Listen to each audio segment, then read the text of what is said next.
Hello, everyone, and welcome to Police Off the Cuff, Real Crime Stories. I'm your host, retired NYPD Sergeant Bill Cannon, a 27-year veteran of the NYPD. Tonight we have a big question, and it involves, of course, the story we've been covering quite a bit since last Thursday's press conference in regards to the new indictments with Rex Heuermann, and of course, known as the Long Island serial killer, the Gilgo Beach murderer. One of the big questions that's coming out now is if Rex Heuermann wasn't arrested, stopped, would he have continued to kill?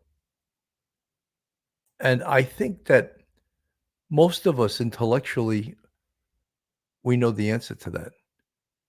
And the answer is unequivocally yes.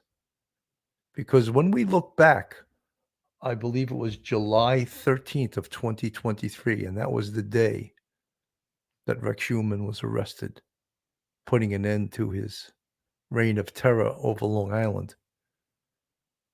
The reason that the Gilgo Beach Task Force moved in on him earlier than they had wanted to was because they were tracking him. He was under surveillance.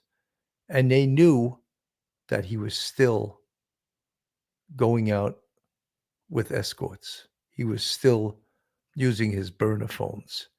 He was still conducting his life in the same modus operandi as he had, now that we know, going back to 1993. So the Gilgo Beach Task Force, under the direction of then Police Commissioner Rodney Harrison, formerly of the NYPD, and of course, very capable District Attorney Ray Tierney, they made a command decision that it's time to take this case down now. And could they have waited longer? Well, by doing that, you're risking the life of an unknown person because you know that you have a killer.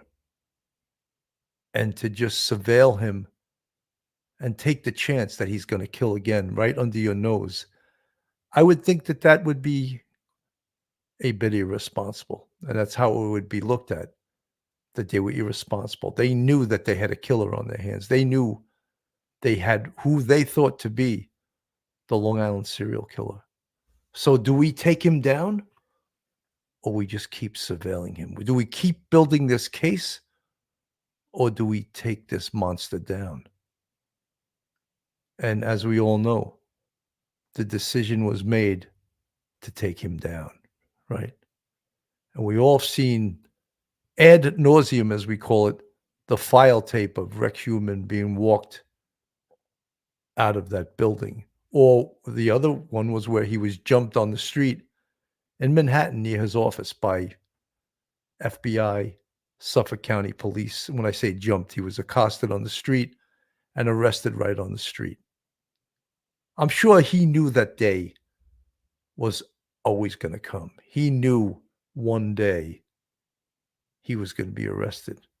I would have loved to have been one of the people that put the handcuffs on him to see his face, because it's always good to see or feel the cold steel going on some savage's hands. And in this case, he probably needed 2 sets of handcuffs because he was so big. People like that can't fit their arms that far behind them because their shoulders are too wide. So you need 2 sets of cuffs, and that's what they had to handcuff Rex Heuermann. So they took the case down earlier than they wanted to. And since July 13th of 2023, the Gilgo Beach Task Force has not been sitting on their hands.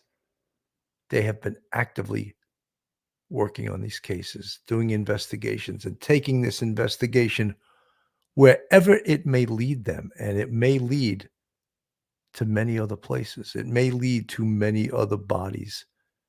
It may lead to many other suffering families who this ogre, as he was described, or as he was described as a demon by Rodney Harrison, Now other families won't be victimized by this man. But it is the duty of law enforcement and the whole criminal justice, every aspect of criminal justice, to make sure this man gets put in prison for the rest of his life. And again, I'll say it because when I don't say it, I get attacked. He's innocent to proven guilty. But I think that they have a great deal of evidence against this man, and they're building it every day. There's more and more evidence coming forth that they have the right guy. So when we hear the people saying that, oh, he still is shocked that he's arrested, come on. It almost now is laughable when you hear someone say that he can't believe he's being arrested for this. When you've seen the documents that were on his computer, the computer searches, and most recently, that planning document, when you hear his attorney, Michael Brown, that's undoubtedly an excellent attorney, when he says that Rex Heuermann maintains his innocence, I almost want to laugh out loud, but it's not funny. It's not funny. So folks, hold on to your seats. Hold on to your hats. Hold on to your wig or your toupee, or hold on to your service dog or your wife or your kids, because you're about to enter true crime from a police perspective. You're about to enter the off-the-cuff zone, and you're about to enter the police off-the-cuff zone.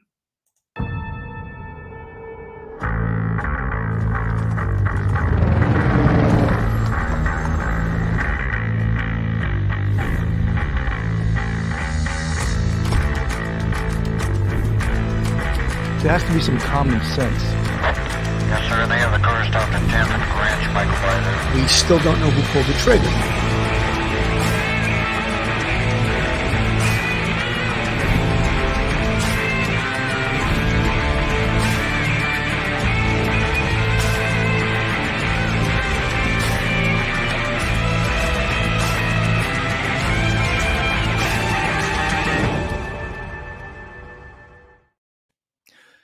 Our big dissertation tonight is that question I asked at the very beginning of the show.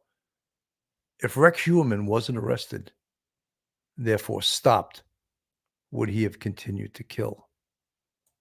And I think we all know the answer to that. But to give us a better perspective on that, I'm going to play a Dr. Gary Bricado, a expert on serial killers who appeared on News Nation with Banfield. Rex is interesting because he's a kind of holdover that managed to elude the police. He's really, in my mind, a 1990s or 2000s offender that just kept going and going and going. Allegedly. And to Allegedly. that end, Doctor, do you think, if he's guilty, do you think he is the kind of person who would have stopped? Never. We like to think that because the sex drive might burn low with time, that they might stop. But this is not about sex. It's about power, domination, and control, and sex is just one means of that. So the idea is this kind of personality would keep going forever.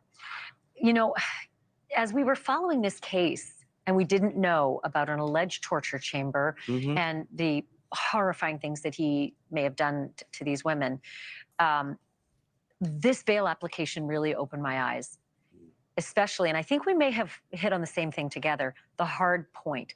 The hard point, I didn't know what it was. And when I read the footnotes, I just had to stop everything. I had to go and get a cup of coffee. I had to take a walk. It's the hard point that you find in the ceiling where you can suspend a victim for sexual, I don't even know the words to use, just for sexual torture and battery and all of the horrible things that existed in that document. Well, it's even worse because in the world of architecture, hard point has a second meaning, which are those screws that you put into wood to suspend a variety of tools. And I think what's important to understand about this guy is what would have happened repetitively is that a woman who fit the perfect criteria for what he needed physically would be brought in, irrespective of her location. She needed to be her because she needed to have a certain look.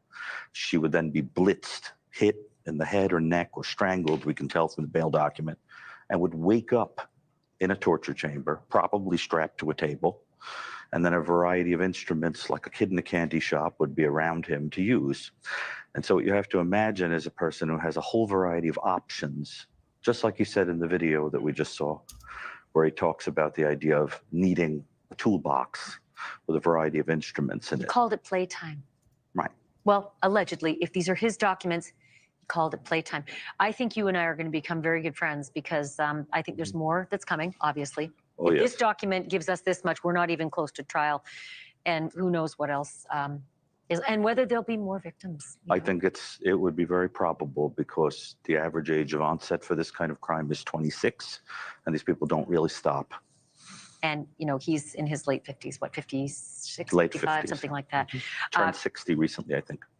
Gary Bricado, I don't know how you do what you do every day for a living, or whether you take a lot of walks in between hearing this stuff. I try to remember that we do it not for the perpetrators, but to try to save lives. It's for the victims. Amen. Thank you. So, you know, that's Dr. Gary Bricado, a brilliant man.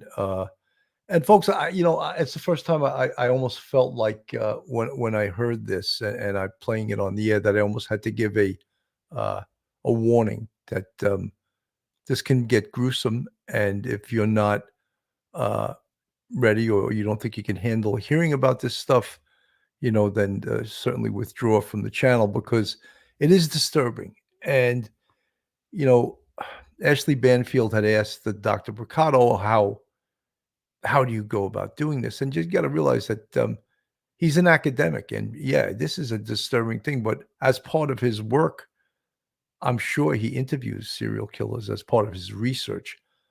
But just think of the homicide detectives and the police that go into these crime scenes and see horrific things. Let's give them the credit they deserve because that's even more heinous than talking about it or researching it. Helen from the chat, love Dr. Bricado. I have his book, The New Evil, very good read. Disclaimer, it's quite disturbing, but really explains what level these monsters are. He said three things that I said that is interesting to anyone that wants to understand serial killers. He said it's not about sex. It's about domination, power, and control. So that's really the first time, I've heard those three words together, power, domination, and control. It almost reminds me of, other violent crime like rapists. You hear people say, it's not about the act, it's about power, domination, and control. And the same apparently is true for serial killers. Early on in this investigation, in fact, he was arrested on July 13th, 2023. And on July 14th, 2023, there was a press conference. And in that press conference, Rodney Harrison sort of said these famous words, which I'm going to put on the screen and I'm going to play it because he was somehow criticized for it. Yet I understand exactly where he was coming from. And I don't think and I can't speak for him, but I'm just based on me listening to some of his interviews post this interview, I don't think he regretted saying it at all. Rex Heuermann is a demon that walks among us, a predator that ruined families. The suspected Long Island serial killer has been indicted for the murders of 3 of the women found dead on Gilgo Beach in 2010. On July 14th, Suffolk County officials held a press conference to announce the indictment. I'm standing here with my law enforcement partners in the Gilgo Task Force to announce the indictment of defendant Rex Andrew Heuermann, 59 years of age.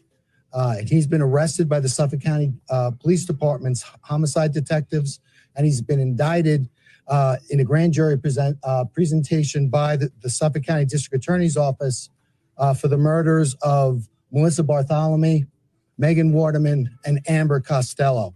The investigation of Maureen Brainerd Barnes is ongoing. If you recall, the arrest for Maureen Brainerd Barnes, or the indictment, came a little while longer, maybe another month later, where they had enough evidence to proceed with that indictment. Per local affiliate WNBC, Rex was arraigned on July 14th. According to the outlet, Heuermann's lawyer entered a not guilty plea on his behalf in state court in Riverhead. Authorities say Rex's name first came to police's attention in 2022, over a decade after the women's bodies were found. According to NBC News, the suspect is from Massapequa, a community located within nearby Nassau County. In the press conference, Suffolk County authorities reveal how cell phone data played a huge role in tracking down the suspect. The defendant Heuermann, he got a cell phone and a burner phone, which is prepaid and anonymous. And for each of the murders, he got an individual burner phone, and he used that to communicate with the victims. Special agents with the CAS unit of the FBI, they immediately began looking at that cell site data. They compared the victims' phones with the burner phones, and they immediately honed in on some similarities. The break in the case comes 13 years after the disappearance of Shannon Gilbert, a 24-year-old sex worker from New Jersey who vanished in 2010 after leaving a residence in Oak Beach.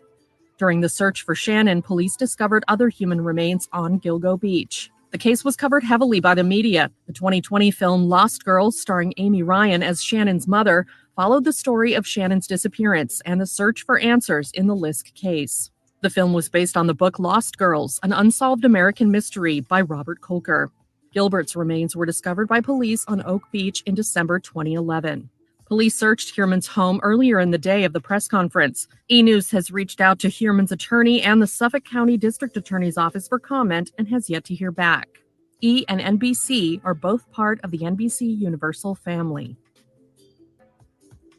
So that was going back his arrest was on July 13th.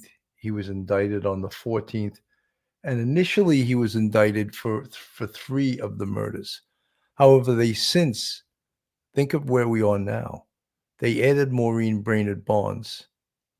And just Thursday, they added Jessica Taylor and Sandra Castilla. And not the interesting thing, I guess it's interesting to most, that now the murder of Sandra Castilla brings us back 30 years ago to 1993, to the town of Southampton, Long Island, eastern Long Island, past east of Manorville. So to many, that is quite disturbing. That we now learn that he's been killing since 1993, which would have made him 29, 30 years old. And you heard Dr. Bricado say that the average serial killer starts at the age of 26. That doesn't mean exactly, but so we now have him going back to the age of perhaps 29 years old.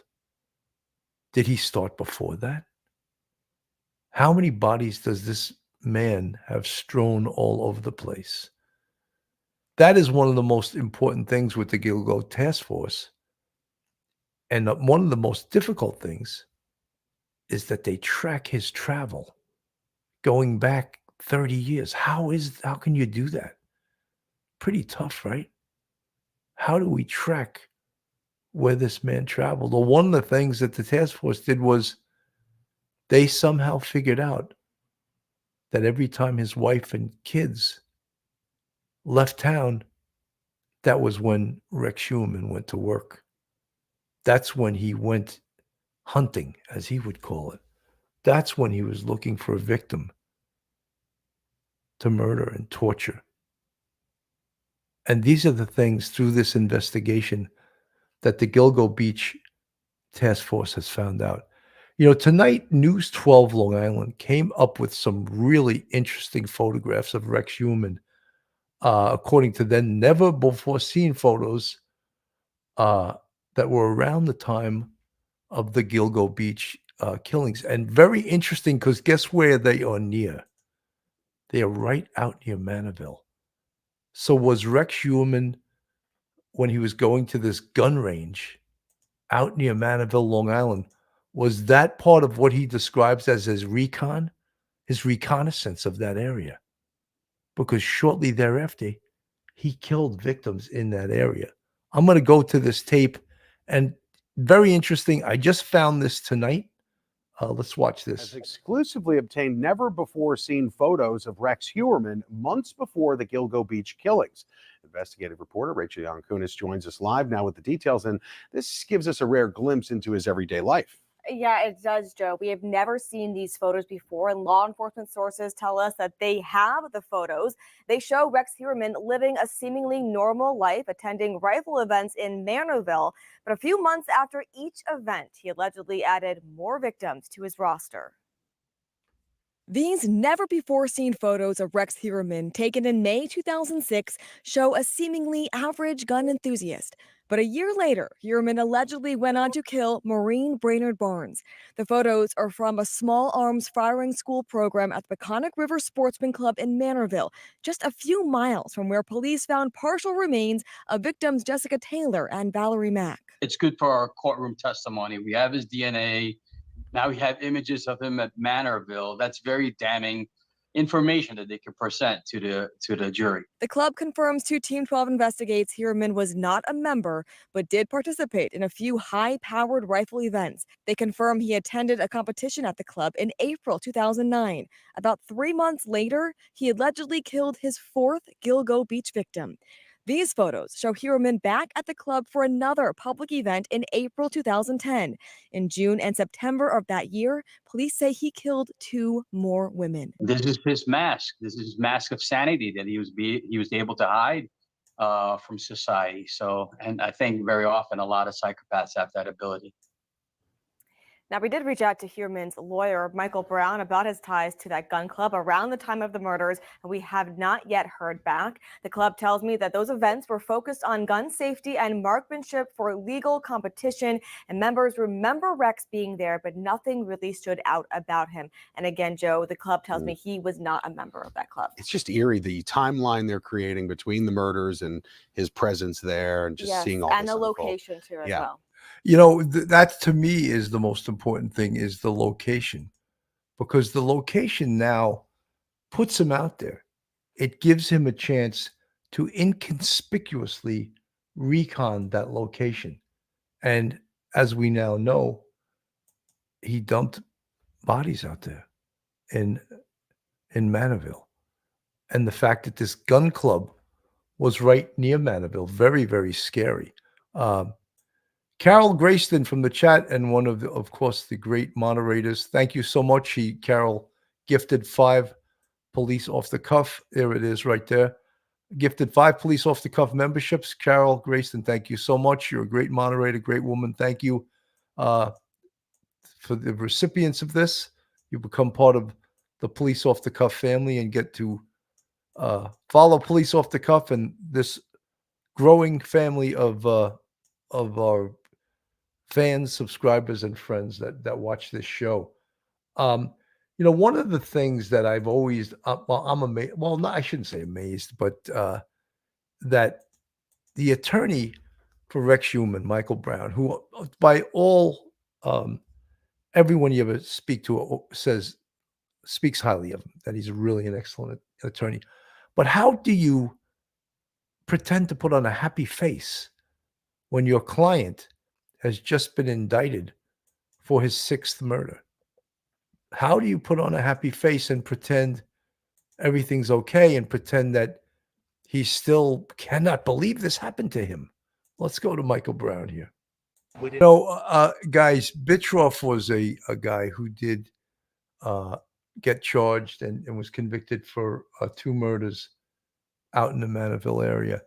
However, it was thought initially that Bitroff was responsible for the murder of Sandra Castilla, who you see on the right on this little thumbnail we have on the screen. Here's a better picture of her. 28 years old when she was murdered. However, the amazing, just unbelievable thing about this case is that because it lasted so long, over time, science was able to advance to such an advanced level that evidence they had in 1993 that they secured, saved, and stored so that it was protected, that evidence I was able in 2024 to identify Rex Heuermann and his ex-wife. Hairs from both of them to identify him as the killer. Just think of that. You know, when people say, oh, they could have planted the hairs. Oh, they could have planted the... Please. They didn't even know who the perpetrator was. How would someone plant a hair? And as far as John Bitroff, well, okay. Explain how Rex Heuermann's hair got on, I believe it was, I have the document and I'll put it up on the screen. That's from the bail application document. Let me get it up on the screen and we'll talk about it. Okay. There we go. Sandra Castilla, a male hair on Castilla. And approximate location of the hair recovery was a tape lift of a striped shirt above the victim's head. And they go into the mitochondrial DNA results. And they put 99.96% of North American population can be excluded, but not Rex Heuermann. And the odds of that are 4.347 times 10 to the 332nd power. So that's Rex Heuermann's hair. Female hair found on Castilla on the victim's right arm. 99.98% of North American population can be excluded, but not witness number 3. And we've been told that witness number 3 is the ex-wife of Rex Heuermann. Jessica Taylor, male hair underneath Taylor, on surgical drape underneath the victim. It comes back to Rex Heuermann. Maureen Brainerd Barnes, female hair on Barnes, buckle of belt restraining lower body. It comes back to Asa Ellerup, Rex Heuermann's wife at the time of his arrest. Megan Waterman, first of 2 female hairs on Waterman, outside head area. It belongs to Asa Ellerup or Victoria Heuermann. Megan Waterman, another hair tape in the area of the head, comes back to Asa Ellerup. Megan Waterman, again, another hair, male hair on Waterman. Bottom portion of the burlap she was wrapped in, it comes back to Rex Heuermann. Amber Costello, female hair on Costello, tape in the area of the head. It comes back to Asa Ellerup or Victoria Heuermann. So how could anybody accuse anyone of planting evidence when they didn't even know who the perpetrator was? This is just an incredible piece of evidence, incredible. The science behind this is just incredible, that we can, first of all, collect evidence like this, secure it for 30 years, almost waiting like a time traveler until the technology caught up with the evidence. And 30 years later, identify the evidence to this serial killer. Incredible? You bet it's incredible. The science that we now have to catch these serial killers is just incredible. And we add to this the digital evidence they have. Just absolutely incredible. HZ Teacher from the chat, great channel, new sub. Thank you so much for subbing. Rebecca Ross, late to the party. Better late than never, Rebecca. Are you Rebecca from Sunnybrook Farm? You got the greatest smile.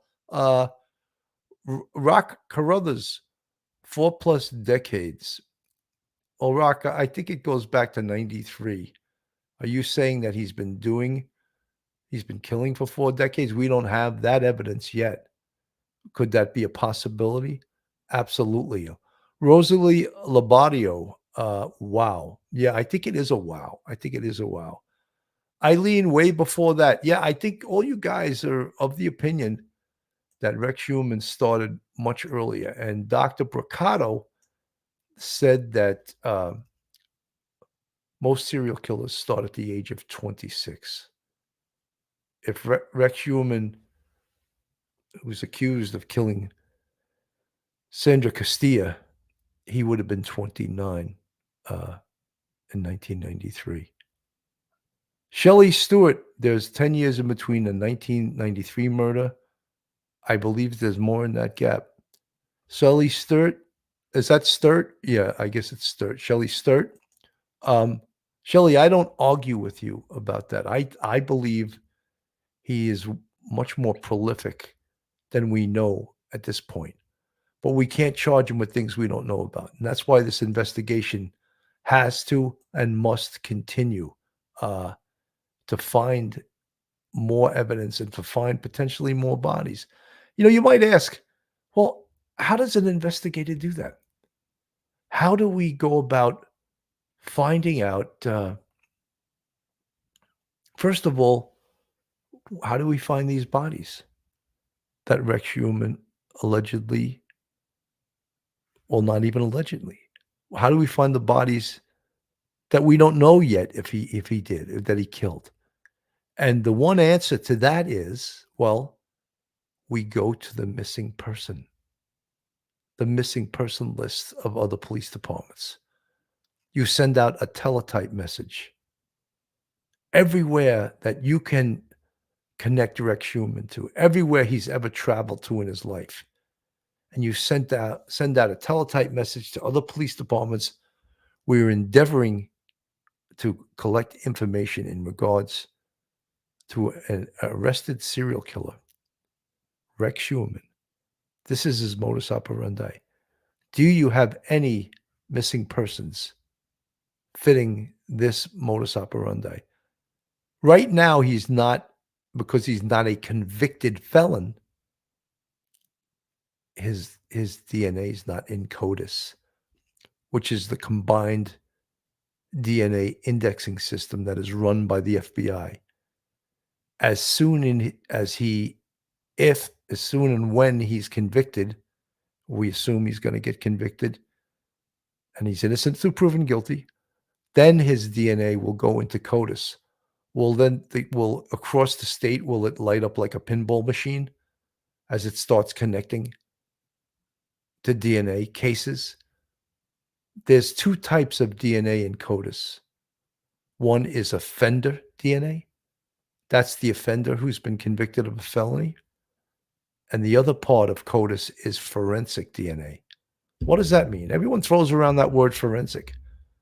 Forensic DNA is DNA from crime scenes that has yet to be identified. That is what potentially Rex Heuermann's DNA could connect to if or when he gets convicted of these crimes. And then we really know how many cases Rex Heuermann is responsible for.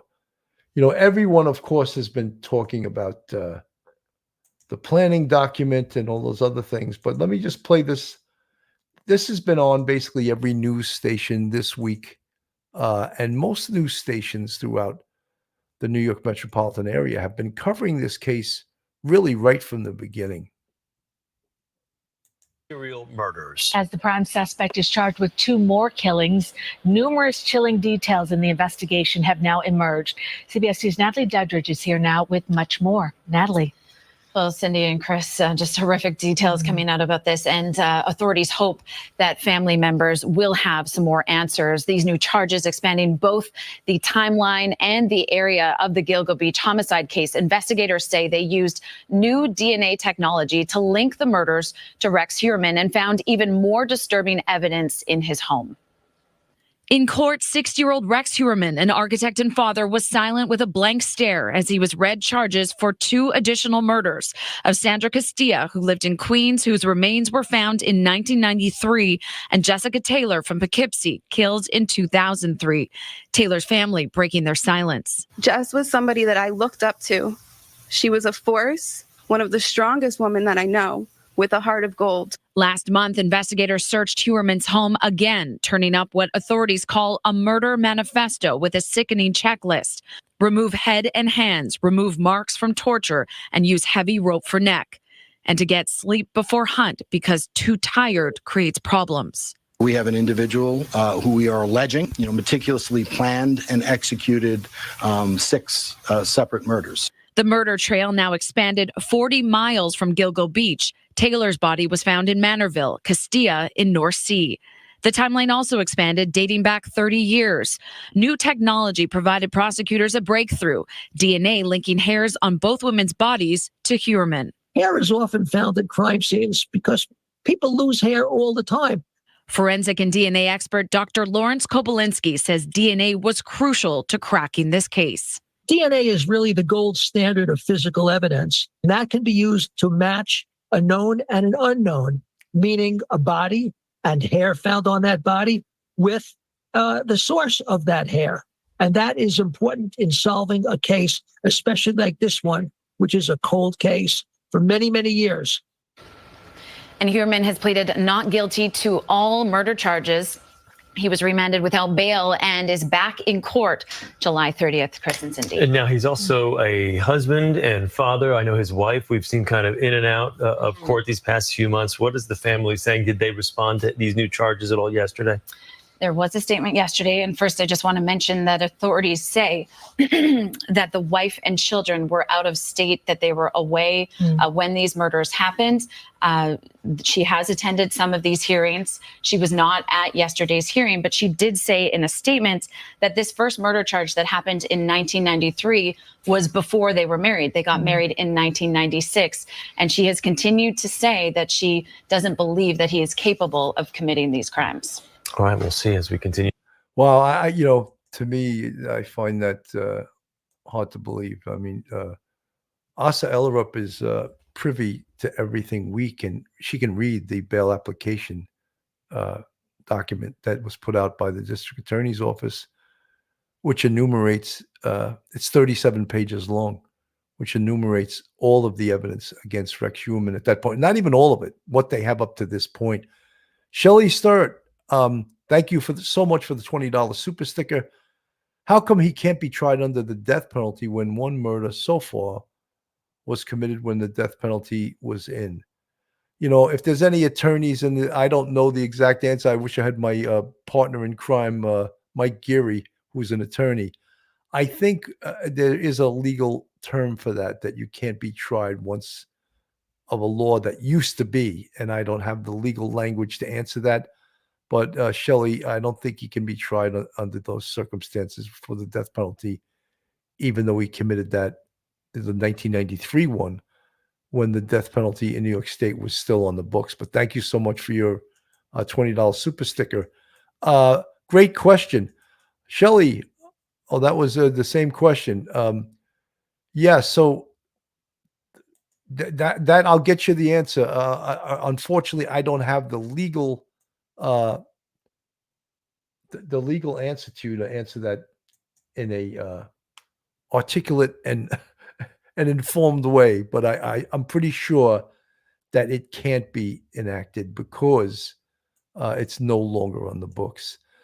One of the things, and my partner, Mike Geary, Professor Mike Geary, from Albertus Magnus, retired NYPD sergeant, law degree, he's against the death penalty, and he thinks it's barbaric, and he's entitled to his opinion. One good thing about it is, in cases like these, it can be used as a bargaining chip. What do I mean by that? Well, you can get someone to plea by using the death penalty as, if you plead guilty, you're going to be sentenced to, in a case like this, probably at least 6 or 7 life sentences without parole. But if you take it to trial, we're going to get you the death penalty, and we're going to make sure it's enforced. So that can be a bargaining chip, but they no longer have that bargaining chip anymore because it was taken off the books. So for that one reason, I think it's a good thing. But that the death penalty across the country, it takes so long to enforce it because there's so many appeals that people that are on death row for 25, 30 years before they can enforce the death penalty. And also, as we know from the Brian Koberger case in Idaho, that the jury must be a death penalty jury. You can't just put regular jurors on. It has to be jurors that are pro-death penalty. And so it's a different type of jury also, isn't it? I would think a death penalty jury would be more of a conservative jury. So yeah, as I said, the good thing about it is that they can use it as a bargaining chip. Margaret D. Younger, Sergeant Bill, RHDNA may not be in CODIS till conviction, but can it be searched in New York unsolved cases? Margaret D. Younger, I think they have an exemplar of Rex Heuermann's DNA. And I believe that if they have a similar case, they can use that to compare against the case without putting it into CODIS. So, Margaret, yes, that's a good point and a good question. I believe they can do that. And have they been doing that? Do they have similar cases? I think they've compared cases. Remember, they thought that there were some cases in Atlantic City, and I think there was 4 women murdered in Atlantic City, and they've already cleared Rex Heuermann of those cases. And I would, through DNA, I would imagine. So yes, they are working hard. They're trying to see if he did any other cases, see if they can connect him to any other cases. But that can also be a backbreaking job and a lot of work. Schmitty from the chat. Sergeant Bill, may be a silly question, but is the location of what he calls the dump site a part of his particular MO, or is MO only the means and type of person one murders? No, Schmitty, that is absolutely an MO because the MO, of course, stands for modus operandi. I told you guys before, the only 2 Latin words that I know, method of operation. And where he dumps the bodies is where he feels comfortable and where, according to the bail application document, he recons the area. It sounds like a soldier, right? Reconnaissance. He checks out the area. Are there any cameras? Are there a lot of people around? Where are the escape routes? Is there a lot of police around? What's the lighting like? And of course, video cameras. He doesn't want to go anywhere with his video cameras. So absolutely, he is checking all those things out. And Schmitty, absolutely, that is part of the modus operandi. Then we spoke about modus operandi, signature, right? The signature, and we had said some of the things, modus operandi, signature, and staging. And we know now staging also has to do with the crime scene and how he places the body. Sometimes in sexual homicides, the perpetrator will purposely pose the body so as to shock the investigator who's going to find the body. Sometimes they'll pose it in a sexually explicit manner, again, to shock the investigators. And that's all part of this psychosexual sadistic killer who gets pleasure out of other people's pain. And that's one of the things that we must realize about Rex Heuermann. Shelley Start, what these ladies must have felt, the terror breaks my heart. How can a human do this to another? Yeah, that's a great question. HC teacher, yes, especially when he is in the system, it would be nice to close some cases if so. Yeah. Urban infidel. I guess a hoarder will have lots of hair around since they don't clean their house often. Yeah. And that's how, people have asked during this whole case. Lula Morocco, thank you for the $10 super sticker. Exactly what Dr. Debbie Goodman discussed on your show last year. DNA and its powerful impact on this case. I think in the 21st century, one of the greatest advances in the criminal justice field is the advancement in DNA technology.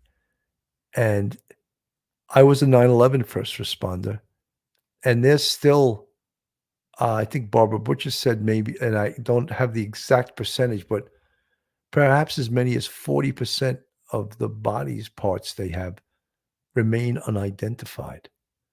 And every year since 9/11, they make another identification due to the advancements in DNA. You got to realize many of the bodies at the World Trade Center were pulverized, or as Dr.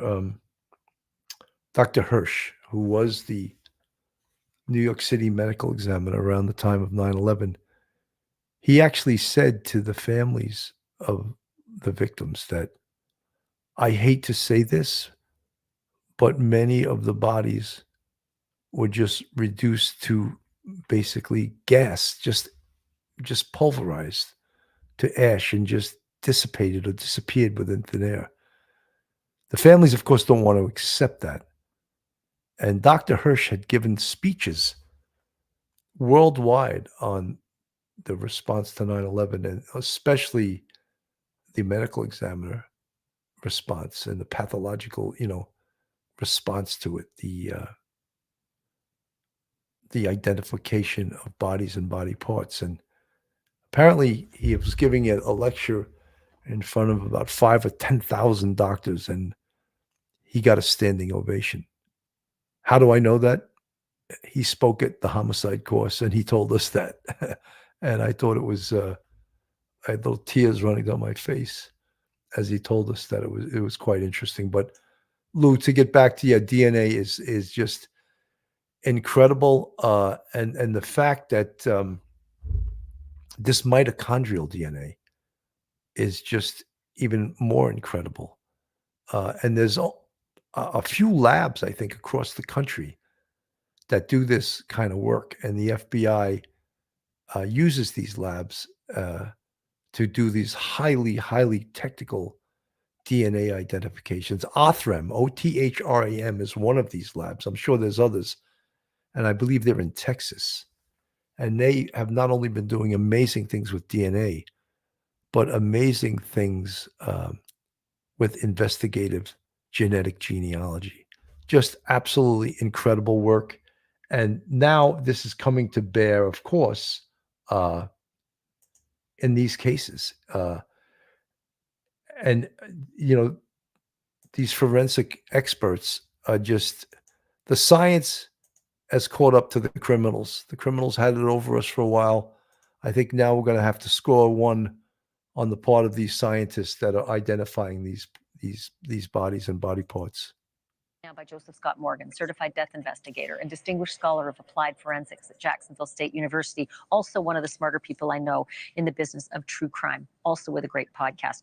Joe Scott, when I saw that list, and then I saw, they don't name her, right? But yeah, Azza's lawyer told us that the witness number 3, whose hair also matched the victim's, was his ex-wife. Now, clearly, his ex-wife lived there before Azza lived there.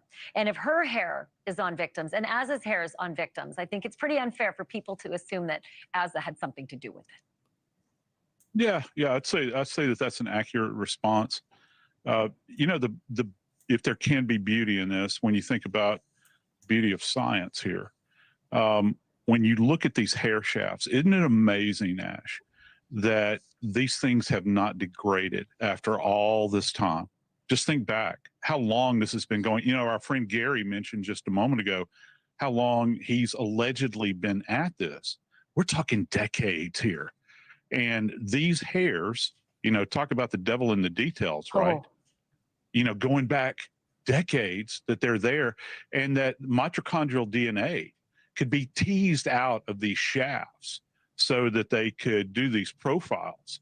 And the profiles are quite striking when numerically, when you begin, and we've talked about the math before, when you begin to go through this process of elimination, just from a circumstantial standpoint, what are the odds? Yeah. What are the odds that this could have originated from some other place? Do you know what else, there? though? I've got to be honest, Joe, that you think about the alleged start time of these murders, right? 1993, Yeah. 30 years ago. Mhm. And you think about what we all knew in our fields, right? You especially. Yeah. That's maybe why hair was at the bottom of the list. Maybe this whole DNA business in hair wasn't such a big deal because in 95 during OJ, people were hearing about DNA really in criminal science and criminal prosecutions for the first time. So maybe if he is allegedly the Long Island serial killer, he didn't know what he didn't know. And now it's all catching up to him.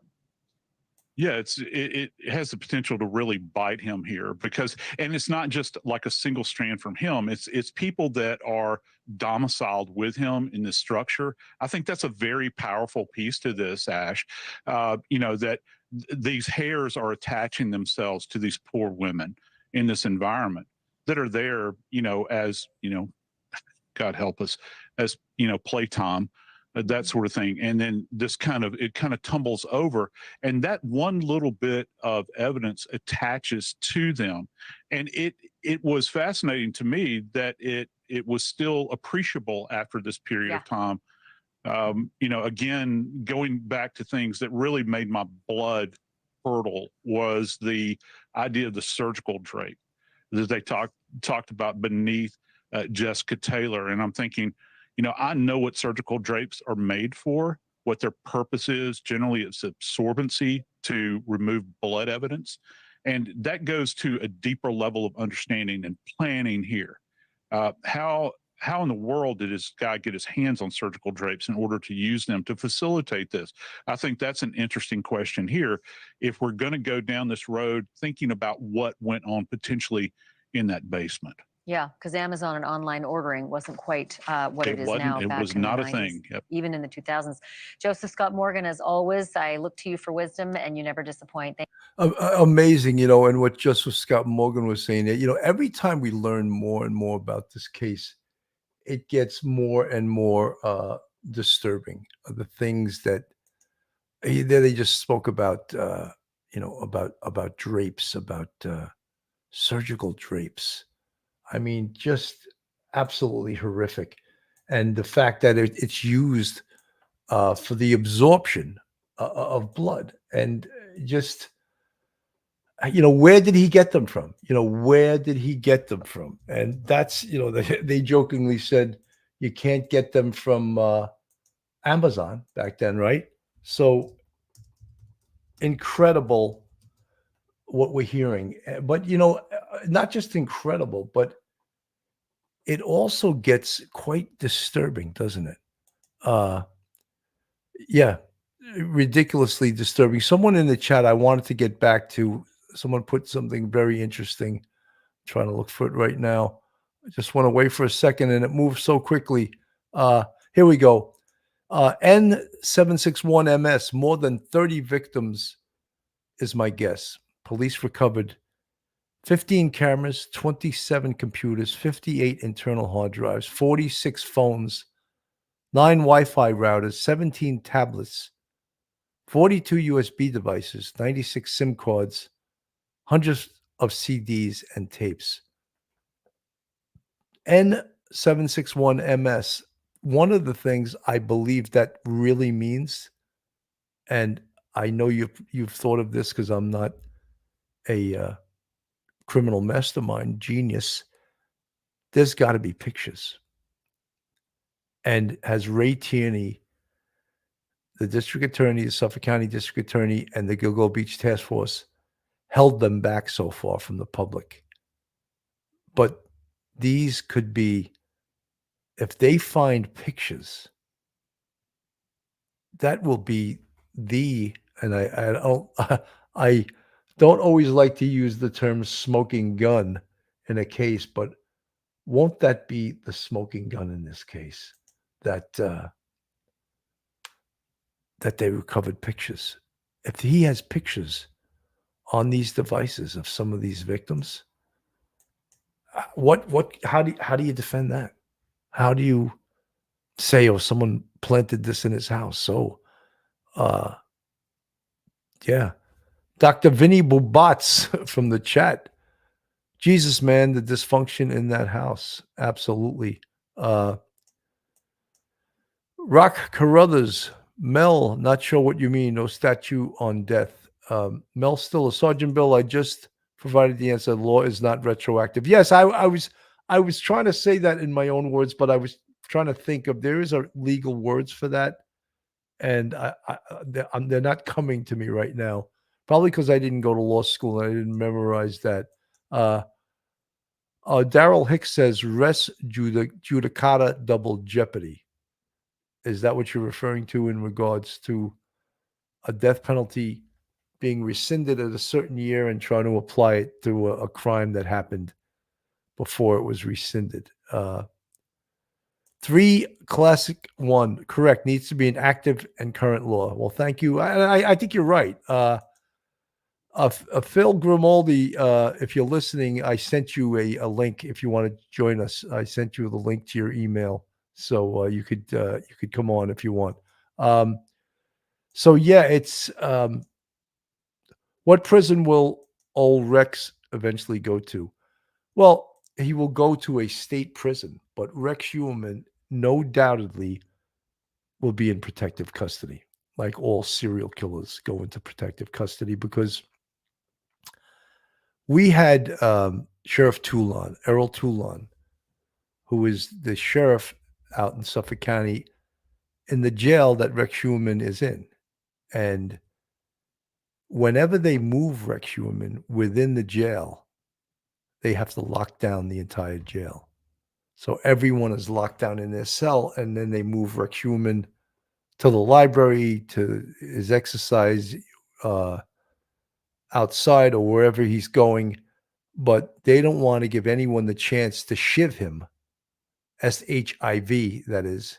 A shiv is a sharpened metal instrument in prison or in a jail.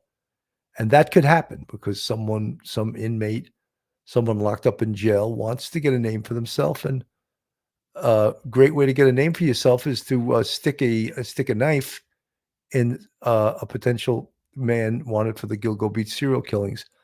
Shelley Sturt, thanks, Bill. It doesn't seem right to me. Children who become adults when indicted are still tried as children because the crime occurred when they were children. It feels contradictory to me.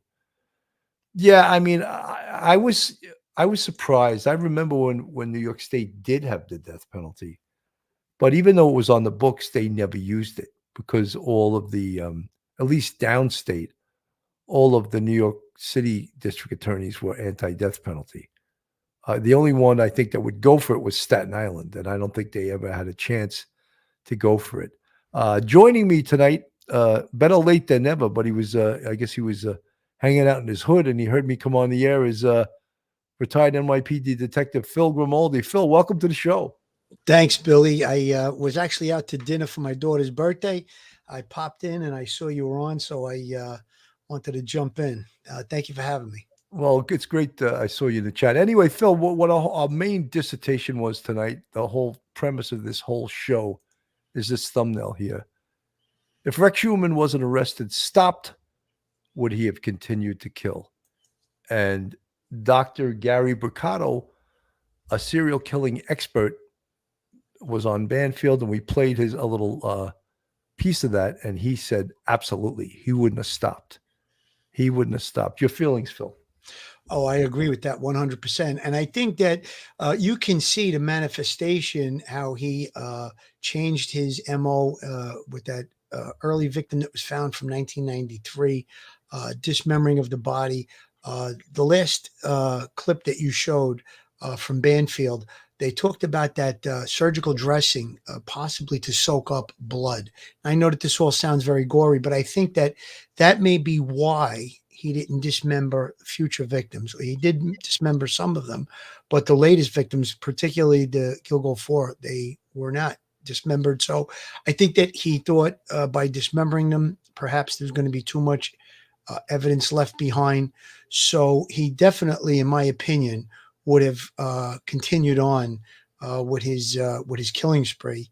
There was definitely evidence when they took him into custody that he was still in contact with escorts. So it was probably just a matter of time before he was going to kill again. And I think that we don't know the scope of how many victims there really are just yet. I think that it's really based on this last indictment going back to all the way to 1993. That leaves the door wide open for other victims. I would definitely consider that. Absolutely. Carol Grayston, thank you for the £2 super sticker. Detective Phil's in chat and waiting for link. Carol, we got him. He's here. I have to wait to send the email till I have the other screen cleared because I can't do both at the same time. I'm not that talented that I could do both of those things at once. But, when this was, of course, what we found out Thursday was indictment number 5 and number 6. And one, of course, number 5 was Jessica Taylor. And number 6 was a surprise to everyone. And that was Sandra Castilla. And no one expected them to come out. Everyone thought it was going to be Valerie Mack. And I still believe Valerie Mack is going to be indictment number 7. And I think that Rex Heuermann and the Gilgo Beach Task Force is putting together the evidence so that they have enough to present that case to a grand jury and to come up with indictment number 7. Now, early on in this case, and I freely admit to making mistakes. I fully admit sometimes I get tunnel vision, and they always tell you, if you're an investigator, never get tunnel vision, but we all do because we all look straight ahead sometimes.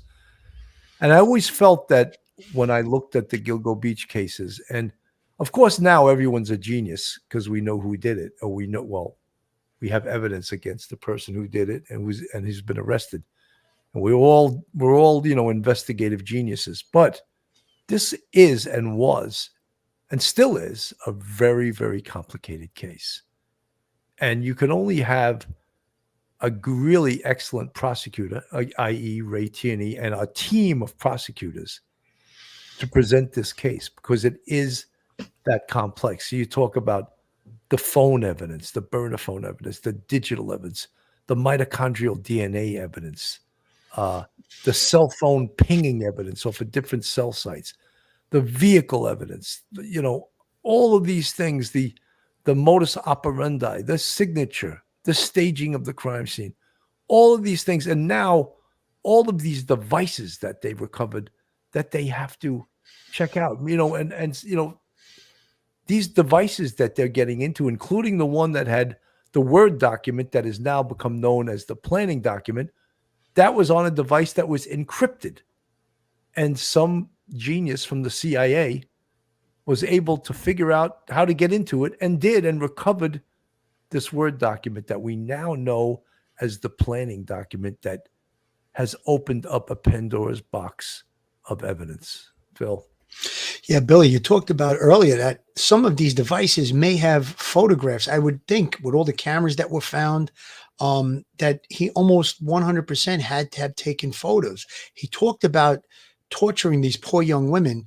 I would think that would be an easy way for him to, as all serial killers try to do, is they try to relive it. They want to experience what they've done over and over again. So if there is pictures on any of those devices, I mean, there was a bunch of hard drives, computers, all different electronics.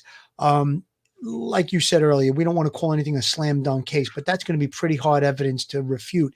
And I think that perhaps if there is photos that they are examining, if they are able to recover photos out of these electronic devices, they're going to have to now figure out who these photos are of. Perhaps it's not any of the Gilgo victims, and they're trying to figure out who these photographs are. So there's a lot of work. We knew from the onset on this case, the minute that the arrest was made, it wasn't like the case was over, case closed. No, that was not the beginning, but it would probably, I would say, about the middle of this investigation, because once those search warrants were done, there was a lot of treasure trove of information, evidence that was recovered. Now they had to decipher some of it. A lot of testing was done.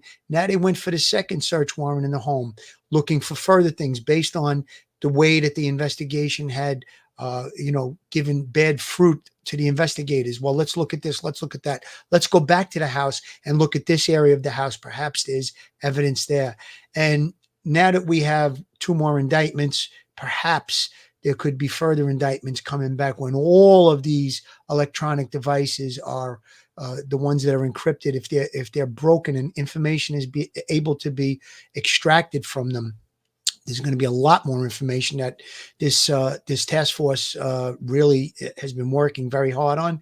And let's just hope and pray that they can find every victim that this sadistic animal serial killer may have come across, whoever the victims are, that we can put it all together and get justice for all of these victims. Absolutely. Rita, what was the first clue that they found that they knew it was him? Well, Rita, that's a tough question to answer, but I'm going to tell you how they identified him. And how they identified him was this piece of evidence right here. That's it. The Chevy Avalanche. Now, if you know this case, there was a victim by the name of Amber Lynn Costello, who was also an escort, who her boyfriend, or i.e. pimp, whatever you want to call him, set up a ruse, and Rex Heuermann came to the house to pick up Amber Costello, and he allegedly paid her, and then this boyfriend, i.e. pimp, came out of the back and sort of chased Rex Heuermann away, and it was sort of a ripoff. They took his money.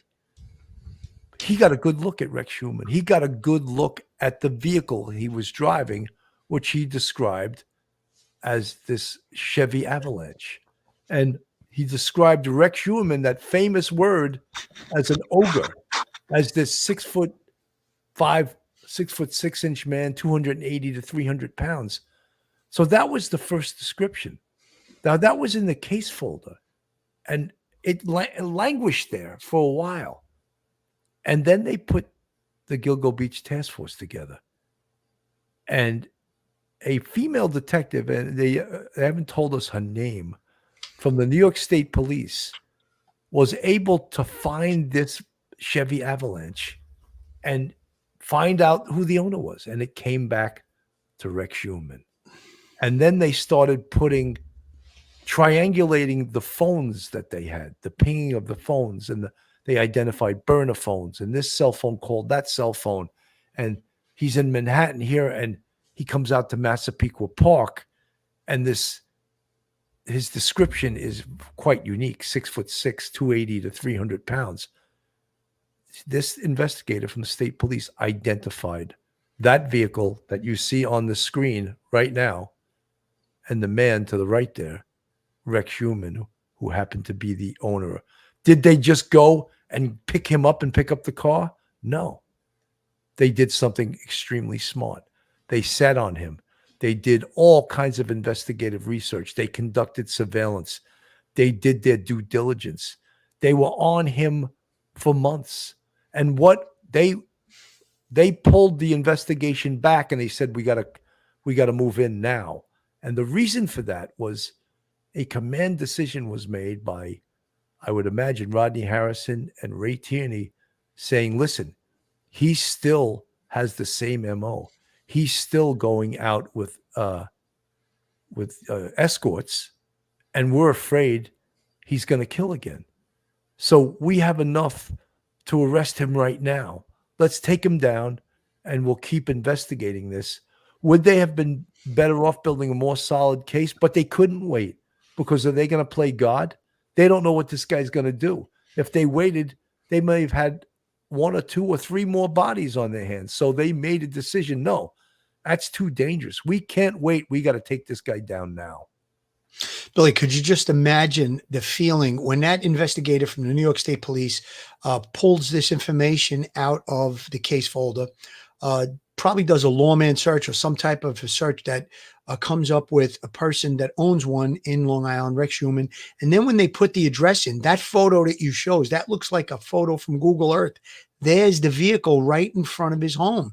So when they saw that, they knew that they were very close to some very strong lead. I mean, the vehicle is described, it's a very unique vehicle. You don't see too many Chevy Avalanches to begin with. And then that color happens to be a very unique and distinctive color. Then once they pulled the driver's license information, they can tell his general description. They knew they were in the ballpark with a suspect of the person that picked up Amber Lynn Costello and had that interaction with her so-called boyfriend. So I think the wheels started spinning really quickly at that point. That's when they decided to do the surveillance. They probably got search warrants for his electronic information, went into his computer. They saw the searches that he was doing. They conducted an extensive surveillance on Rex Heuermann. I believe it was for at least 6 months. And then at the point when they discovered the pizza being thrown into the garbage, they took that, they were able to recover DNA off it, and then the rest was history. It wasn't long after that they made the arrest. I mean, the decision, in my opinion, I think you agree as well, Bill, that it was the right decision to make, to not have him out there and keep building a case or looking for more evidence with the possibility that he could kill again. So they took it down, in my opinion, at the right time, and I think it was a good call.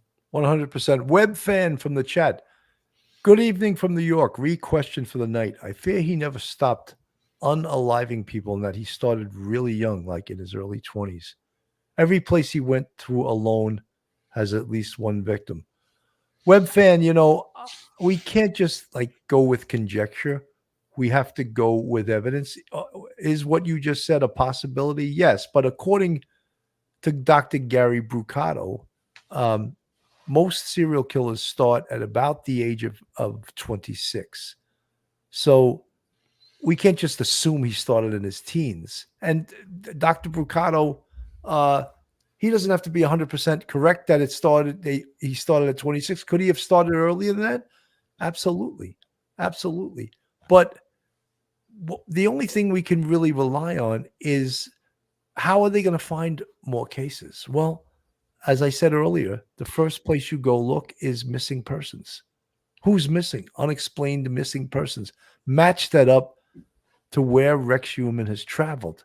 Not an easy thing to determine, because you can travel by car. There's no record of where you went if you travel by car. And pre-cell phones, you don't have records in that way that track every place you're going digitally. So not an easy thing to do. Look at this case from 1993. Would they have ever been able to attach a Rex Heuermann to that if it wasn't for mitochondrial DNA? Probably not. No. You know, Billy, there was another thing he mentions in the manifesto that he didn't want to use the credit card. Well, he didn't want to purchase gas. He wanted the car gassed up. He didn't want to be in an area and have a record of purchasing gas. So like you said, if he traveled, he probably would have paid cash if he went to a place and stayed at a hotel or whatever. But I don't think that he actually murdered every one of the escorts that he spent time with. I think that's already been determined. So whatever reasons he came up with, that he decided to kill certain and not others, we don't really know exactly when he started. It's probably something that you would definitely want to look into. I would go all the way back, if you could, as far as you could, into his teenage years to see if there were any people that were suddenly reported missing and never to be seen again in and around where he had habitated, or if he, people he may have visited with. So those are the kinds of things you would look for. But based on what you said with the history of serial killers, they believe they usually start in mid-20s, like you said, Billy.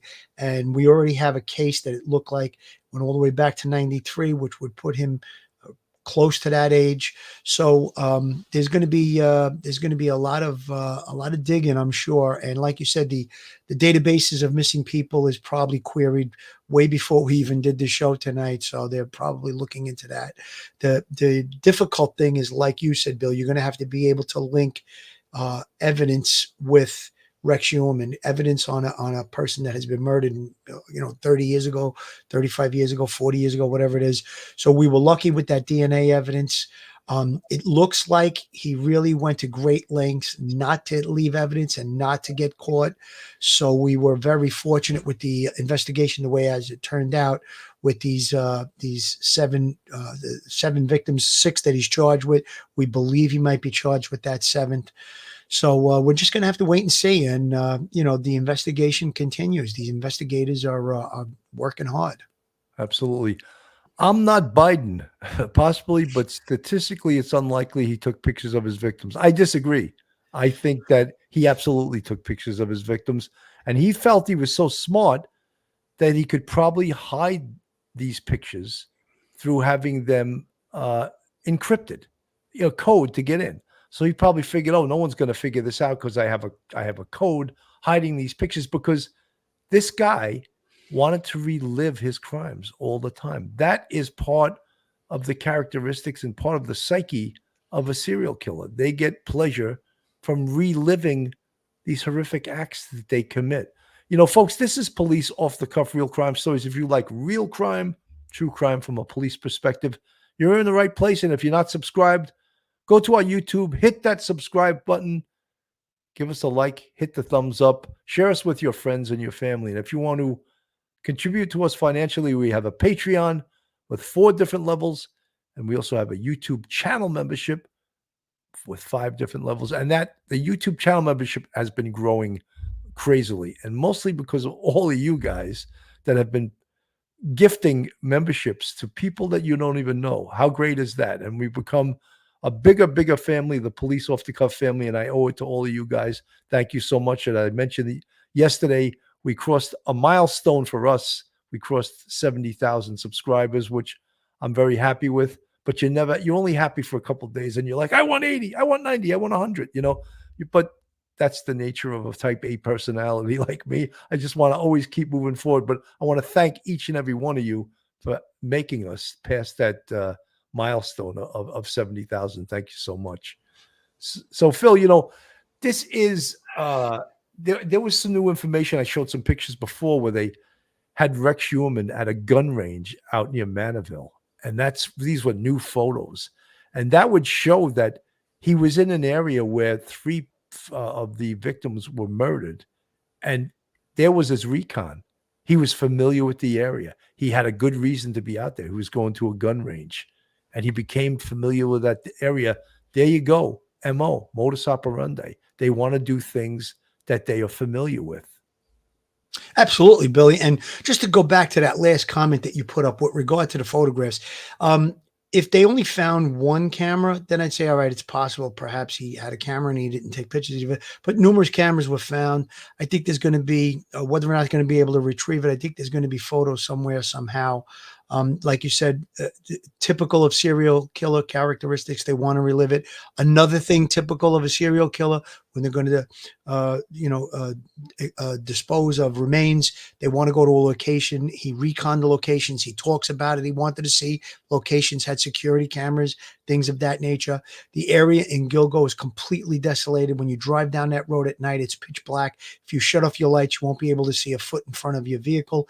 If you go outside in that kind of darkness, you won't be able to see a hand in front of your face. So he knew he'd be able to be secreted pretty safely without detection. Maybe drive down the road, wait till there's no headlights in front of him, no lights behind him, and then pull into the weeds.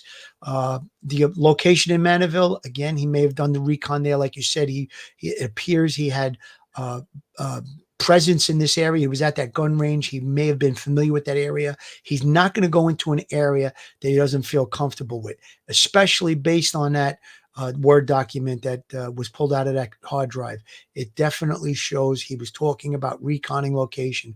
What is recon? Reconnaissance, where you go, you look at a location, you surveil it, and then you come back, and then you can go back later on to do whatever it is that you want to do. Typical, it's a military term, reconnaissance. So he was doing that. He studied with different books. He studied what other serial killers have done. And if you look at the attention to detail, he really went to great lengths. And I think that, with regard to his wife, there's so many people talking about, well, his wife lived in the house. She had to know. He went to such great lengths that I think he was able to keep it from his family members. I that's the feeling I have, and I feel comfortable saying that based on what the Suffolk County District Attorneys and Suffolk County Police Department came out. They kind of cleared her and the family right from the beginning. They were comfortable with that. Listen, they didn't decide that in a minute. They took a lot of investigation, and they were probably double and triple checking the information that they had, that they based those opinions on. So there's really such wide-ranging stuff coming out of this case in the last couple of days. I didn't even know about those pictures, Billy, you said you showed in the beginning of the show. That's another very interesting bit of information with regard to Rex Heuermann. You know, every little bit that we get is just another piece of, as they say, a nail into his coffin when it comes time for trial. And you know, we always say that everybody's innocent until proven guilty in a court of law, and I am quite okay with that. That's the criminal justice system in this country. However, in my own opinion, based on all this information that has been put forward, I feel that they have the right person that's responsible for these murders. Is obviously horrific, and it's a difficult thing to defend. Now we're at 6. 17 years of terror on Long Island. 2 new victims added to the suspected Gilgo Beach serial killer's hit list. The chilling evidence investigators now say they've uncovered. That is where we begin tonight at 6 o'clock. I'm Natalie Pasquarella. And I'm Chuck Scarborough. Disturbing and shocking new twists in the Gilgo Beach murders. The 60-year-old New York architect, already accused of killing 4 women, is now accused of killing 2 more. Jessica Taylor and Sandra Costilla, the latest victims. Costilla not publicly associated with this case until now. Her murder extends the timeline of brutal Long Island killings all the way back to 1993. The last known victim of the Gilgo serial killer disappeared in 2010. Police revealed morbid new details today of the alleged serial killer's meticulous planning, including making lists of potential problems that could trip him up and how effectively to dispose of his victims. This was Greg Sergelis live in Riverhead with all of this for us. Greg?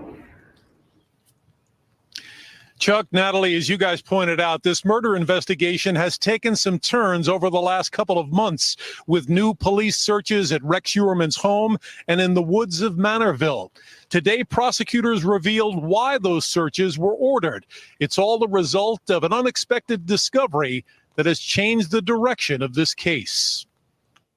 Alleged serial killer Rex Heuermann stood silently in court today as prosecutors told a judge they had discovered a chilling computer document. Suffolk's DA called it Rex Heuermann's blueprint for murder. His intent was specifically to locate these victims, to hunt them down, and to bring them under his control and to kill them. The DA says the actual Gilgo murders match to a large degree what's written in that document. It was found on a Heuermann laptop after prosecutors say he tried to delete it. One note there reads, "More sleep and noise control equals more playtime." You've already made that assumption that he's the one who drafted it and he's the one who created it. I don't know that. You know, I in a way, and I like his attorney, but I just find that funny. Yes, someone planted that document in his computer in the house of a serial killer.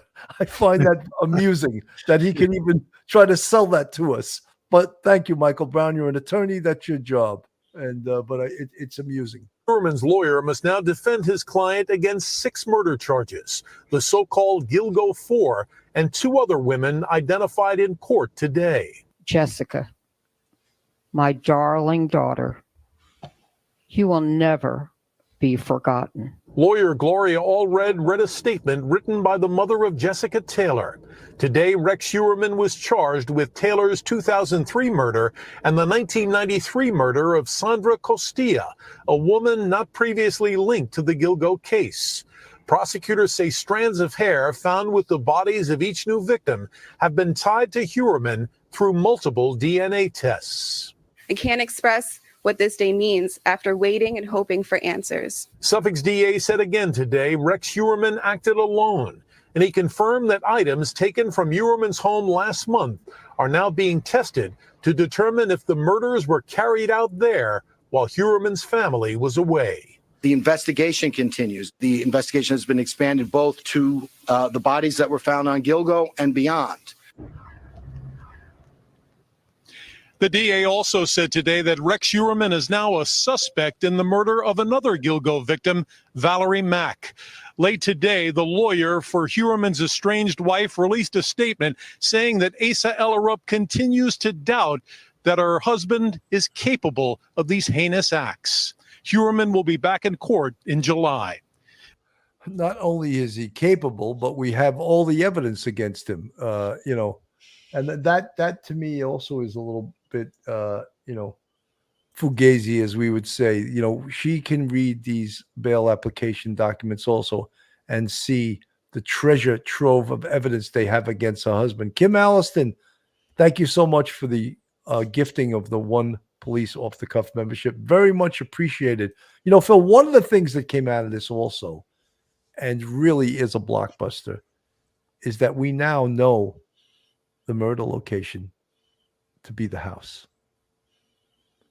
Do you have any doubt about that? Absolutely not. I would think that based on that document that was pulled out, the manifesto, the blueprint, whatever you want to call it, he talks about all the different things that he did. He's not going to be able to do that anywhere but in a secluded location. He had control over the house. Nobody's going to come in. The wife and kids were away. He even made mention of controlling noise. He went to great lengths to do the things that he did. So in my mind, there's absolutely no doubt that I think probably all of the murders took place in his home. Is it possible one of them or two of them or several of them could have taken place outside? Yeah, of course it's possible. But when you look at that list, it really gives you an indication of the things he was doing. It seems like he held the victims for extended periods of time. He's not going to be able to do that in a hotel room or in a public place or in a vehicle. And to have control. And that's what this is all about. Serial killers, they want total control over their victims. To have control, he needed to be doing that in that basement of that home. I refer to it as a torture chamber. You can refer to it any way you want. But in my opinion, based on what I've seen, I think all of those murders took place. Any murders that Rex Heuermann is responsible for took place in the basement of that home. Well, he also spoke about, controlling the noise. Right. And that, that obviously is saying, yeah, I'm doing it downstairs in my house. He probably had covers on the windows to muffle the noise going outside. Some of the horrific things that he had set up in that basement, we just can't even imagine. I want to play one last thing by Banfield.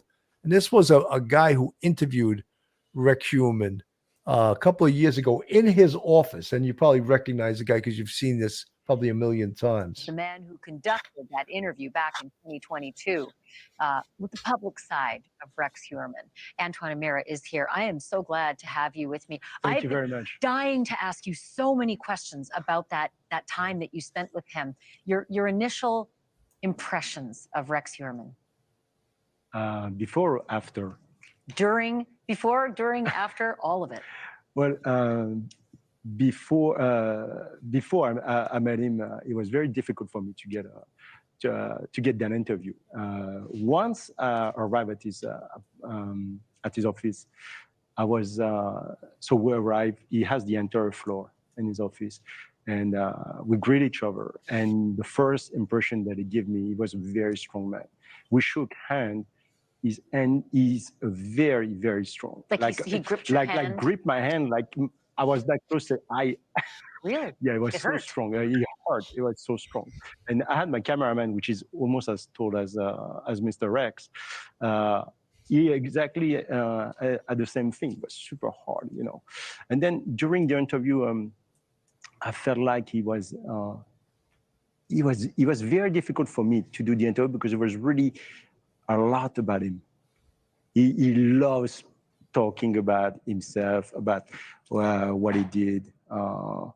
He was also a little bit, he had his daughter that was working with him at the She was front there desk. during the interview? Yeah, she was there during the interview. She's the one who welcomed us, but he felt like that, he was a strange relationship between his daughter and him, in the sense that she was a little bit intimidated by him also. You felt his daughter was intimidated by him? Yeah, because the way that he was talking a little bit to her. I mean, I didn't feel comfortable when he was talking to her personally. Really? Yes. That is fascinating. Can I ask you, while we were, I'll tell the audience that while the interview was playing, we were talking, and you said this was the worst interview you'd ever done. The reason why it was the worst, it's because it was very difficult for me to drive the conversation. He's somebody that is extremely precise. And because he's an architect, and because I interviewed him originally because he's a Department of Building facilitator, and he loved making a fool of the of the city, making a fool of the government, all people. I would say, in general terms, people with authority, because he many times he said to me that he knew more about the people working there. So narcissist. Yeah, very narcissist, very, very proud of himself. So that was very difficult for me to do this interview. Watching you interview him and watching his response, I just sensed ego coming through the lens. Did you feel the same in the room, or was it more, or was it less? No, this is exactly why it was very difficult to do that interview, because of that, because it was constantly, it was very difficult for me to go to the next question. He loves to talk about himself so much, that was very, very intriguing. I think the time when he was a little bit thrown off is when I asked him. I always ask the same question at the end of my interviews. All the people that I interview always ask if they if they were an object, what will they be, to help them in their business. And that really, you can see him on the camera, he's taken aback a little bit, because he said, oh, for the very first time, somebody's asking him to be objectified and to see himself as an object. And he said hammer, and when I first saw your interview, it didn't stand out to me as much as it did this week when we learned in the bail application that he allegedly used all of these tools on these poor victims who were tortured, allegedly, again, in that basement. Now looking back at that answer, give me your impressions. It's a little bit chilling, I would say, to say the least. Knowing what the investigation I've seen, and again, like you said, it's allegedly. It's bizarre, looking for a hammer. It was not the first time I heard the word hammer. Some of my interviewees, but it was the first time somebody was so precise. And he seemed to change all of a sudden when you. I think you should reach out to him, because you've done an interview with him already, and maybe you will be the person he will want to interview with again. Thank you for watching. So, that was the guy when he asked Rex Heuermann, that was the famous quote when Rex Heuermann said, I keep a carpenter's hammer, and, just in case I got to keep people in line, I have, and it was like a little spooky. At that point, not knowing who he was, you probably said, it's a joke. But then when he said it, and we now know who he is, it was a little bit spooky to look back on that. Him talking about a hammer and using it to keep people in line. And I'm not quoting exactly what he said, but it was in that sort of vein. Something to do like problem solving, and he uses the hammer to keep people in line. Yeah, I remember that. And it's kind of like a Freudian slip when you think about it. And when you see his demeanor changed when he talked about that, like he had control. He was talking about how he controls with this object, this tool, this hammer. So it's terrible to think about the things that he must have put these women through. It just goes to show you the depravity on this person's part. It's just terrible. And when you read the manifesto, the thing that was pulled, the blueprint from the computer, it's very, very powerful. It's very striking. And as an investigator, you know what he's talking about with all of these different, the items, the tools, the recon, all the things that he did, noise. So it's very hurtful to even think about it. It's terrible. Absolutely. Quickly, I want to show you, this is part of his manifesto. And we see he's just like an architect that makes lists and lists what he is going to do and things that he wants to remember. And on the left-hand side of the paper, you see problems. And under it, he has DNA, tire marks. When he went to a crime scene and he murdered someone, he would change the tires on his car because he knew that the police would be looking to match up tire prints to the car of the killer. So he was aware of that from reading those FBI books. It's almost like a vehicle fingerprint. If you drive into a location, every tire might have a specific tread pattern, and then you have different maybe gouges in the tire or cuts. So he knew that. It's almost like a fingerprint. So he talked about the tire marks. And like you said, Billy, he changed tires. Right. The John Douglas book, Mindhunter, that was one of the books. There was 2 books that he used to produce countermeasures against the police to thwart what the police do in looking for evidence against killers. Bloodstains, fingerprints, MO, plastic bag, cat litter, witness. Of course, he's worried about witnesses. And that was the point of doing recons, to making sure he picked a location where there were no witnesses. Trace source of supplies. That's amazing that he thinks of that. Because if you buy very specific instruments, they can be tracked. And the tool marks that certain instruments make, they can track and see who bought an instrument like that and from where.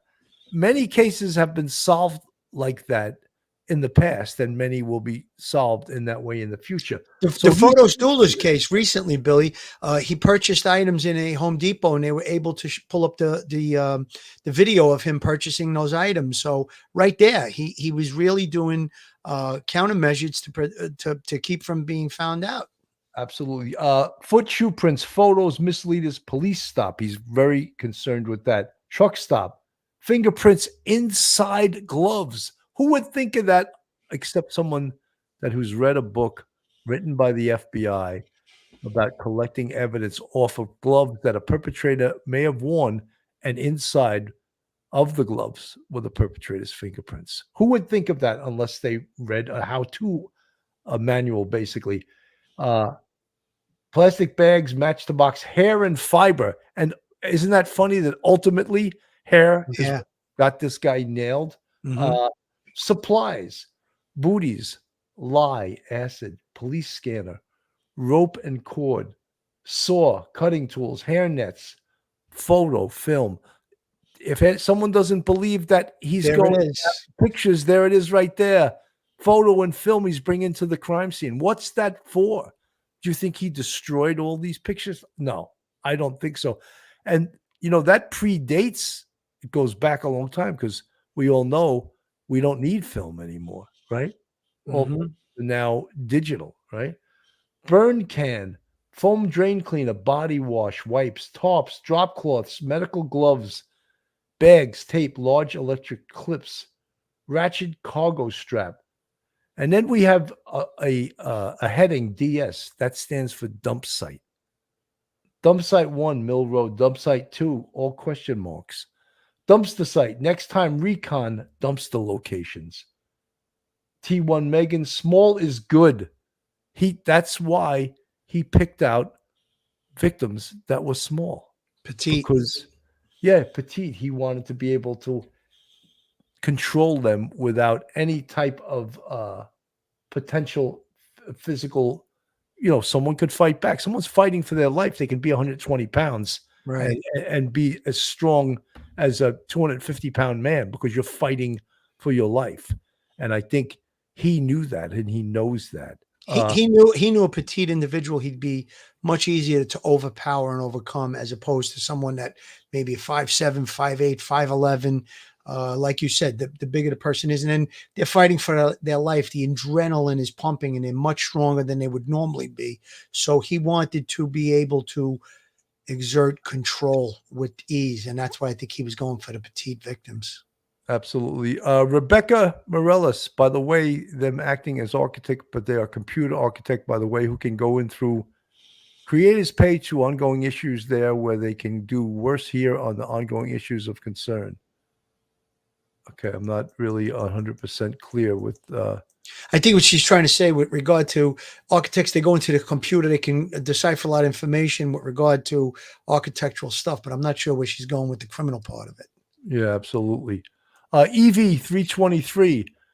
He has a daughter. How could he do that to Right. young women? Evie, that's a great point. You know, you would think that he would have some empathy, but part of, I think, serial killers is they're missing that part of their brain known as the ego, which is your conscience. And I don't think he has a conscience, you know. And I think, you know, psychologists would tell you that. And he is motivated by being a sexual sadist that likes to inflict pain on others. And that's his motivation, as Dr. Bracano said, power, domination, and control. That's what he's all about. Power, domination, and control. You know, folks, I just want to thank everyone. I think we had a really great discussion here tonight. It was a real treat to have Phil stop by. And all you guys that stopped by, I didn't give any warning. I was sitting at home and I saw some really good ideas, some really new things about this case that I thought would provide a great discussion. And you guys, I'm always amazed at the technology because you guys come in from all over the world. And it really is my thrill and my pleasure and my labor of love to do this show, Police Off the Cuff, Real Crime Stories. And my motivation is you guys and the fact that you come from all over the world to listen to us retired NYPD sergeants, detectives, and it's a thrill. And I'm sure Phil feels exactly the same way. Phil, we've been on for an hour and 42 minutes. Your final words. Final words. First thing, I want to congratulate you, Bill. You crossed over 70,000 subscribers. That's a big deal in this podcast business. It goes to show that the subscribers, the fans, the friends, everybody that's wired into our show, we appreciate it. We thank you. Let's keep growing. I'm going to mention the names of the victims in this case: Maureen Brainerd Barnes, Melissa Bartholomew, Megan Waterman, Amber Costello, and the latest victims that we know of: Jessica Taylor, Sandra Castilla, and possibly now Valerie Mack.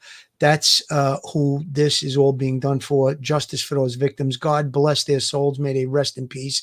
And God bless their families that they have to hear the horrible things that they may have gone through. And they may have to see more things down the road if there's a trial, which we believe there's going to be. I'm so amazed by this case. I was telling Billy earlier today, I think it was, that they're going to be talking about this case in police academy and in-service training, police departments throughout the country for the next 50 years or so. This is a major case, a major serial killer. And I think we've only scratched the surface on what we know about Rex Heuermann and some of the dirty deeds that he has done. But we're going to stay plugged into it. We're going to try and report the best we can, the information that we can. And thank you, everybody. Again, 70,000. Thank you. We want to keep growing. And this man on the left of the screen here, I'm telling you, I don't see anybody that works as hard as he does at this stuff. And I wish him a lot of luck, and I'm very happy and just so proud to be a part of it. Well, thank you, Phil. Texas Lady, welcome to the family. You became a YouTube channel member.